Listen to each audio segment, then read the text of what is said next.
মানে ইজিপ্টে total 138টি pyramid রয়েছে, যেগুলো হাজার বছর ধরে একের পর এক ভূমিকম্প এবং বহু ভয়ানক ঝড়কে সহ্য করেছে। কিন্তু অবাক করার বিষয় এটাই যে এদের একটিও নিজের জায়গা থেকে সরেনি বা ভেঙে পড়েনি। এদের মধ্যে সব থেকে উঁচু এবং বড় পিরামিডটি হলো the great pyramid of Giza, আর এই পিরামিডের বেস এরিয়া প্রায় 13 একর জমির সমান। মানে এই পিরামিডের ভেতরে প্রায় 9খানা ফুটবল মাঠ ভালোভাবে ফিট হতে পারবে। পর্যবেক্ষণের মাধ্যমে জানা গেছে যে এই পিরামিডের মধ্যে মোট 43 লক্ষ বড় বড় পাথরের ব্যবহার হয়েছে, যেগুলোর মধ্যে বহু পাথরের ওজন 50 টন ছিল। যদি এই পিরামিডের টোটাল ওজনের ক্যালকুলেশন করা যায় তবে এই পিরামিডের ওজন হবে 60 লক্ষ টন, যেটা 12টা বুর্জ খালিফার ওজনের সমান। কিন্তু এত উঁচু এবং এত বড় পিরামিড বানানোর কারণ কি ছিল?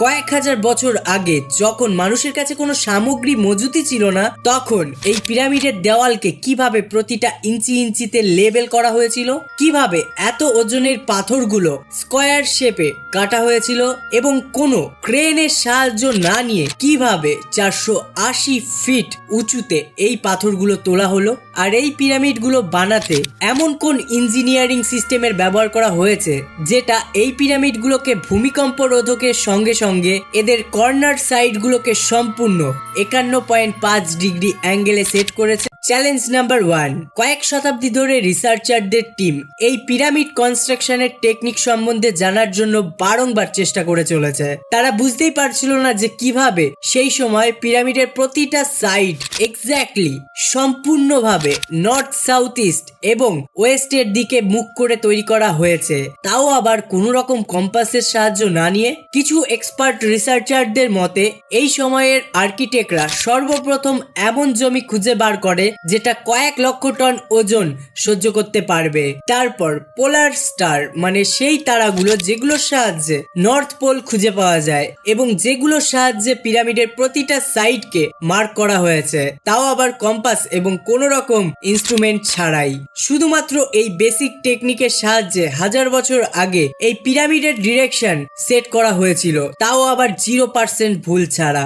চ্যালেঞ্জ নাম্বার 2, পরবর্তী চ্যালেঞ্জ ছিল জমিকে লেভেল করা। যে 13 একর জমিতে এই পিরামিড তৈরি হতো, সেই জমির লেভেল যদি সামান্যতম উঁচু নিচু হতো তবে 23 লক্ষ পাথরের এই পাহাড় কখনোই দাঁড়াতে পারতো না। কিন্তু এই জমিকে লেভেল করবার জন্য সেই সময়কার ইঞ্জিনিয়ারদের কাছে না ছিল লেজার লেভেল, না ছিল বাবেল লেভেল। এক্সপার্টরা মনে করেন যে কনস্ট্রাকশন সাইটের চারিদিকে গর্ত করে তাতে জল ঢেলে দেওয়া হয়, তারপরে একটি সাইডের জলের লেভেলের সঙ্গে পরবর্তী সাইডের জলের লেভেলকে ম্যাচ করা হয়েছিল এবং যে সাইডের জলের লেভেল ম্যাচ করতো না সেখানে ছেনি হাতুড়ির সাহায্যে মাটি কেটে লেভেল করা হয়েছিল।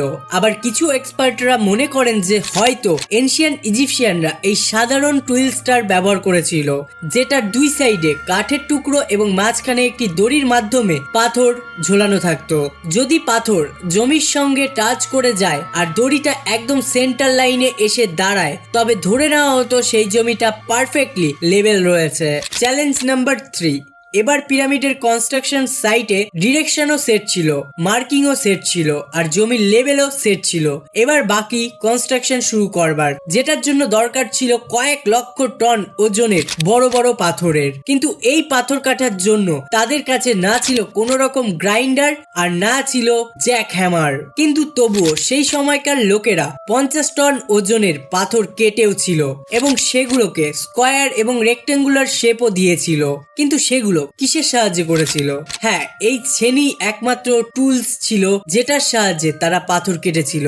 এক্সপার্টরা মনে করেন পিরামিড কনস্ট্রাকশনে ব্যবহার করা এই ছেনি শুধুমাত্র কপার দিয়েই তৈরি হয়নি, কারণ এটা তারাও জানতো যে কপার খুবই নরম জাতের ম্যাটেরিয়ালস, যেটা পাথরকে কোনোভাবে কাটতে পারবে না। এই কারণে এর মধ্যে একটি কেমিক্যাল ব্যবহার করা হয় যেটার নাম হলো আর্সেনিক। কপার আর আর্সেনিক দিয়ে বানানো এই ছেনি কাঠের তৈরি হাতুড়ির সাহায্যে পাথরের মধ্যে ঠোকা হতো এবং কয়েক ঘন্টা বা কয়েকদিন পরিশ্রমের পর বড় বড় পাথরগুলোকে শেপে আনা হতো।